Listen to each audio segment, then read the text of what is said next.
गईल कि हई साहे जी के लइका हई लफुआवन के बाप हो गईल। अरे लिखुआ का रे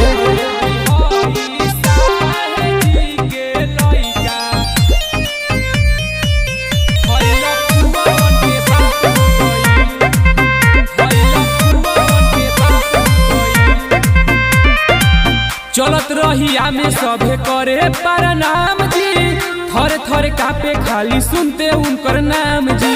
सुन आई एम द वन साहब।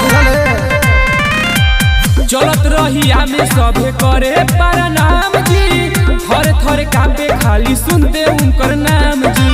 सोचना ई कैसन बात हो गईल, बात हो गईल, अरे बात हो गईल कि हई साहे जी के लइका हई लफुआवन के बाप हो गईल कि हई साहे जी के लइका हई माफियन के बाप हो गईल।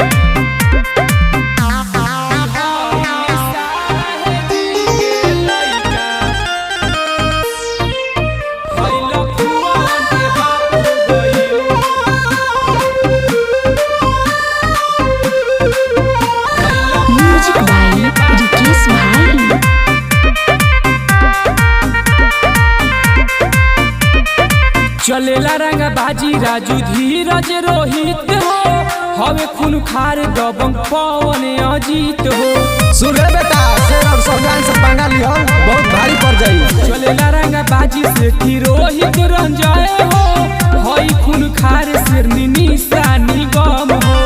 हौलत अदहन के बाप हो गईल, बाप हो गईल, अरे बाप हो गईल हई साहे जी के लइका हई लफुआवन के बाप हो गईल कि हई साहे जी के लइका हई लफुआवन के बाप हो गईल।